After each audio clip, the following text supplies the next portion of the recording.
Welcome to the Great Basin Seasonal Outlook for May through August. Over the last 30 days, we've seen warm conditions over the southern areas of the Great Basin and cooler conditions over the northern half of the area. And we've also seen very dry conditions over the southern half of the Great Basin, with storms targeting mainly the northern areas. So we do have some areas of near to just above normal precipitation across central and eastern Idaho into Wyoming, and also over parts of the northern Sierra. But otherwise, precipitation has been well below normal. Since the beginning of the water year, we do have some pockets of near to just above normal precipitation across western and northwest Nevada, parts of northwest Utah, eastern Utah, and then over up towards eastern and central Idaho. But very dry areas have continued over southern Nevada into southern Utah, and even over parts of southern Idaho into northern Nevada and northern Utah. Breaking down the precipitation by months, you can see October and December were fairly wet months across the Great Basin, but November in between, and then January through April has really been on the drier side for much of the Great Basin. So we did have some early season, late fall, early winter precipitation that could have sparked some fine fuel growth across the Great Basin, but with the drier conditions recently, likely this fuel growth will be generally patchy and will also likely be short across the Great Basin. Also concerned with the drought, that would likely decrease the likelihood of large areas of fine fuel. So looking at our snowpack, we've seen the snowpack dwindle over the southern half of the Great Basin where those warmer and drier conditions have been. So we are seeing well below normal snowpack for the time of year. Towards central and eastern Idaho into Wyoming remain near normal, just with the storm track continuing to be focused further north. The comparisons of the snowpack last year at this time to this year are shown here. You can see much of Nevada and Utah is very similar this year on the right to what we saw last year on the left, with well below normal snowpack. Areas of Idaho and Wyoming are a little bit better off at this point in the year with snowpack. Just with the recent storm systems, we are seeing a little bit higher snowpack than what we saw this time last year. So we will see snowpack likely melt off a little bit later up in northern areas as to what we saw compared to last year, but likely very similar conditions further south. 10-hour fuel moisture remains very low over southern areas of the Great Basin, although we did have some green up here this last couple weeks over parts of southern areas, but we have turned that page and will be continuing the curing process with green up ongoing in areas further north. 100-hour fuel moisture remains critical over southern areas and obviously wetter up north, and a similar trend in our 1,000-hour fuel moistures as well, seeing some areas of critical, especially down towards the Spring Mountains in southern Nevada. ERCs also continue to reflect this trend. Up in the north, ERCs have been lower, and these are the new fuel models with Fuel Model Y from the new modeling system, so they will look a little bit different. Values will be different, but the trends will be very similar. Over southern areas of the Great Basin and western areas, we're generally seeing those ERCs near to above normal, again in areas that have remained drier. Some areas even near records for the time of year. The total herbaceous fuel load generally shows below normal fuel load across much of the Great Basin. Some exceptions will be over southern Nevada into parts of Utah, and that's just with some carryover from last year that did not get compacted by snow in southern Nevada, and also with that early, kind of late fall, early winter precipitation. So in some of the lower elevations, we might see a little bit of fine fuel across parts of Utah, northwest Utah, a pocket of above normal, and also very small areas of western Nevada. So those will be the areas we'll be looking at for some potential fine fuel growth going in through the spring into the summer. Soil moistures remain low across the Great Basin, and the drought monitor still concerned with drought across the Great Basin, not quite as extreme as what we saw last year, but certainly seeing areas of severe to extreme drought across many areas, and we are likely not going to see that drought improve going into the fire season. If anything, it will either remain the same or it may intensify. Some comparisons from the drought last year on the left to the drought this year on the right. You can see obviously we've seen some big improvements in Nevada and Utah with respect to the severity of the drought, much less exceptional drought, that dark reddish category, but still lots of severe to extreme drought, this orange and lighter red category.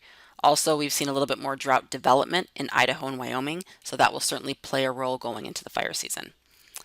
The Evaporative Demand Drought Index, or the EDDI, showing the short-term changes in drought, showing that drought continuing to intensify over southern areas that have remained very dry.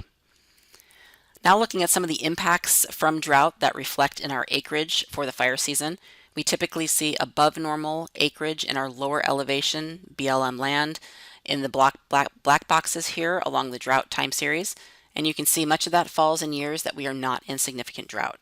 and that's simply because we typically have more moisture and more fine fuel growth, seeing those larger, fast-moving grass fires. However, in the higher elevations, we typically see our more problematic fires in the black boxes here, which is overlaying with more of our significant times of drought. And the lower part here shows some fires that were notable from Idaho, Nevada, and Utah. And again, those all occurred in those black boxes there. So whereas our acreage may or may not be above normal, just with the lack of fine fuel in many areas, we still typically have more of a concern of mid to higher elevation fires, which again aren't usually the huge fast moving grass fires, but they are problematic and longer lasting. And that's really what we've been looking at with these years of significant drought. So looking at La Nina and El Nino, we've been in a state of La Nina, and that likely will continue. We may see a little bit of warming of the ocean temperatures with these lines kind of creeping up into the white area, which is neutral. So we could see La Nina come out and come into a neutral state, possibly dip back down into a La Nina later in the fire season in the fall, but really generally staying either neutral or La Nina going through the next 6 months. What this means for us is this reflects our usual winter weather pattern. This is typically what we'd see in a La Nina, where the jet stream dives down into the Pacific Northwest and Northern Rockies, and then down into the Tennessee Valley and New England. We would typically see drier and warmer conditions over the southern tier of the country, which we have seen over the last 4 months or so, from the Southwest through Texas and Florida. And then we see wetter conditions in the Tennessee and Ohio valleys up towards the Great Lakes, which we have seen this year. And then we typically see cooler or wetter conditions over the northern tier of the Rockies into the Pacific Northwest. We have seen that trend.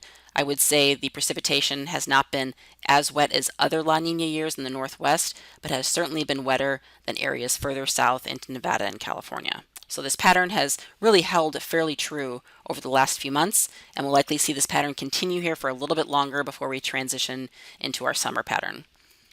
The 8 to 14 day outlook, taking us from May 8th to the 14th, shows cooler conditions for the Great Basin and wetter conditions across Idaho, Wyoming, dipping down into Utah. Again, that storm track really targeting those areas, and then drier conditions further south. The Predictive Services outlook for the next 4 months shows temperatures in the top row generally showing warming across the southern half of the Great Basin for the next couple of months, and then that warming shifts further north for July and August. As far as our precipitation, we'll see drying, especially later in May and especially towards June. Could see a very significant drying trend during the last half of May into June, which obviously could rapidly cure our fuels and see a big increase in the start to fire season in those areas. Then we'll see those drier conditions possibly persist in the north going through July and August, with the monsoon expected to start near on time and be fairly robust. So we could see that moisture start, late June, early July, and push up into the Great Basin, diminishing our fire potential concerns and pushing many of those concerns further north. So putting everything together, we are expecting some above normal fire potential with the drought and how warm and dry things have been recently in the south. If you remember, we did have that above normal herbaceous fuel load in parts of these areas of southern Nevada into Utah, but also our mid and higher elevations where we're seeing well below normal snowpack, and the drought concerns is what really targets that area for May. And it's mainly really the latter half of May.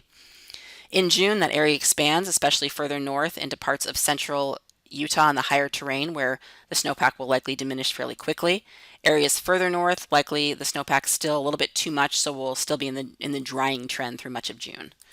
However, by July, we do expect the monsoon to push into southern areas of the Great Basin, so that will expand our above normal fire potential into the higher terrain of Idaho, especially central and eastern Idaho and also northern Utah.